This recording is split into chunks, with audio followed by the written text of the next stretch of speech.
ಈಗ ಮಗಳು ಅದರಲ್ಲೂ ಕೂಡ ತಂದೆಗೆ ಮಗಳು ಅಂದರೆ ಸಹಜವಾಗಿಯೇ ಪ್ರೀತಿ ತುಂಬ ಇರುತ್ತೆ ಸರ್. ಮಗಳನ್ನು ಮದುವೆ ನಿಶ್ಚಯ ಕೂಡ ಏನು ಮಾಡಿದ್ರಿ ಅಂತ ಕೇಳ್ಬೋದು. ಹೌದು ಸರ್, ಏಪ್ರಿಲ್ 28, 29ಕ್ಕೆ ಮದುವೆ ಇತ್ತು. HR ಚೌಟ್ರಿ ಬುಕ್ ಆಗಿತ್ತು. ಎಲ್ಲ 3/4% ಎಲ್ಲ ಸಿದ್ಧತೆ ಆಗಿತ್ತು ಸರ್. ಎಲ್ಲರೂ ಅಡುಗೆಯವ್ರಿಗೆ ಎಲ್ಲರಿಗೂ ಆರ್ಡ್ರ್ ಕೊಟ್ಟಿದ್ದು ಎಲ್ಲ ಆಗಿತ್ತು. ಮದುವೆ ಒಂದು ಆಗಬೇಕಾಯ್ತು. ಜನವರಿ 25ಕ್ಕೆ ಎಂಗೇಜ್ಮೆಂಟ್ ಇಟ್ಕೊಂಡಿದ್ದು ಬೆಂಗಳೂರಲ್ಲಿ ಎಲ್ಲ ಫ್ರೆಂಡ್ಸ್ಗಳೆಲ್ಲ ಜಾಸ್ತಿ, ಇಲ್ಲಿ ಬೇಡ ಅಂದ್ಬಿಟ್ಟು ಅಲ್ಲೇ ಇಟ್ಕೊಂಡಿದ್ದು. ಅದು ಎಲ್ಲ ನೀರು ಪಾಲು ಆಗೋಯ್ತು.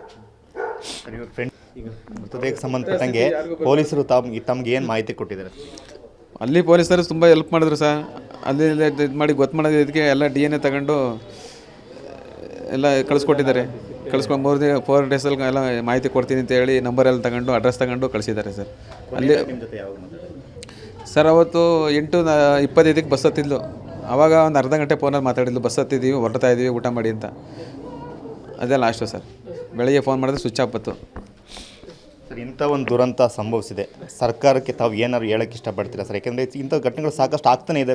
ಇದರಲ್ಲಿ ಬಸ್ ಚಾಲಕನ ನಿರ್ಲಕ್ಷ್ಯತೆ ಏನು ಕಾಣ್ತಿಲ್ಲ. ಆದರೂ ಕೂಡ ಎಲ್ಲೋ ಒಂದು ಕಡೆ ಪೋಷಕರು ಮಕ್ಕಳನ್ನ ಕಳ್ಕೊಂಡಿರ್ತಕ್ಕಂಥ ನೋವಿನಲ್ಲಿದ್ದಾರೆ. ತಾವೇನು ಹೇಳೋಕ್ಕೆ ಇಷ್ಟಪಡ್ತೀರಿ ಸರ್? ಅವರು ಸಾರಿ ಕೇಳೋದಾದ್ರೆ, ನಾನು ಡಿವೆಂಟ್ರುಗಳು ಮಾಡ್ತಾರಲ್ಲ, ಮ್ಯಾಕ್ಸಿಮಮ್ ಒಂದು 5 ಅಡಿನಾರು ಕಟ್ಟಬೇಕು ಅಂತ ಹೇಳ್ತೀನಿ ಅಷ್ಟೇ. ಈ ಕಡೆಯಿಂದ ಆ ಕಡೆ ಬಸ್ ಹೊಡೆದ್ರೆ ಈ ಕಡೆಗೆ ಆರಬಾರ್ದು. ಆ ಥರ ಇರೋಂಗೆ ಒಂದು ಹೈವೇ ಮಾಡಿದ್ರೆ ಆ ಥರ ಮಾಡಬೇಕು ಸರ್. ಸುರಕ್ಷತೆಗೆ 5 ಅಡಿ 6 ಅಡಿ ಡಿವೆಂಟ್ರುಗಳು ಮಾಡಬೇಕು ಅನ್ನೋದೇ ಅಷ್ಟೇ ಕೇಳೋದು ನಾನು. ಸೊ ಅವ್ರ ಕುಟುಂಬ ಸದಸ್ಯರಲ್ಲೂ ಕೂಡ ದುಃಖ ಮಡುಗಟ್ಟಿದೆ. ಎಲ್ಲರೂ ಕೂಡ ಕಣ್ಣೀರಿಡ್ತಾ ಇದ್ದಾರೆ. ಅವ್ರ ಚಿಕ್ಕಪ್ಪ ನಾವು ನೋಡ್ತಾ ಇದ್ದೀವಿ, ಇನ್ನೂ ಕೂಡ ಮಗಳ ಮೃತದೇಹ ಕೂಡ ಪತ್ತೆ ಆಗಲಿಲ್ಲ. ಇನ್ನೂ ಯಾವಾಗ ಬರುತ್ತೆ ಅಂತಕ್ಕಂಥ ನಿರೀಕ್ಷೆ ಕೂಡ ಇನ್ನೂ ಇಲ್ಲ. ಸೊ ಅವ್ರ ಚಿಕ್ಕಪ್ಪ ನಮ್ಮ ಜೊತೆಗಿದ್ದಾರೆ, ನಾವು ಮಾತಾಡ್ಸೋಣ. ಹೇಳಿ ಸರ್, ನಿಮ್ಮ ಮಗಳು ಕಳ್ಕೊಂಡಿರ್ತಕ್ಕಂಥದ್ದು ಎಲ್ಲರಿಗೂ ಮಗಳೇ ಆಗಿದ್ದವಳು. ಅವನು ಬೇರೆ ನಮ್ಗೆ ಬೇರೆ ನಿಂತಿಲ್ಲ. ಅವರು ಎಲ್ಲ ಒಟ್ಟಿಗೆ ನಮ್ಮದು ಆ ಥರ ಇದ್ದ. ಹಿಂಗೆ ಆಗ್ಬಿಡ್ತು ಅಂತ ನಮಗೆ ತಡ್ಕೊಳಕ್ಕಾಯ್ತಾ ಇಲ್ಲ ಅವ್ರದ್ದು. ಬಂದು ಹೋಗ್ತಾ ಇದ್ರೆ ಅಣ್ಣನ ಮನೆಗೆ? ಬರ್ತಾ ಇರೋ ಹೋಯ್ತಾ ಇರೋವು, ಅವರು ಬರ್ತಾ ಇರೋರು, ನಾವು ಹೋಯ್ತಾ ಇರೋವು. ಆ ಥರ ಏನಿಲ್ಲ.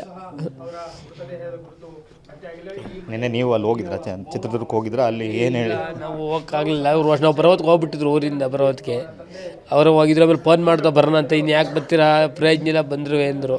ಅದಕ್ಕೆ ಇಲ್ಲೇ ಕಾದ ನಾವು ಬರೋ ಗಂಟೆ ರಾತ್ರಿ 10:30ಗೆ ಬಂದರು. 10:30 ಗಂಟೆ ಇಲ್ಲೇ ಕಾಯ್ದು, ಇಲ್ಲೇ ಇದ್ದ ಬೆಳಗ್ಗೆ.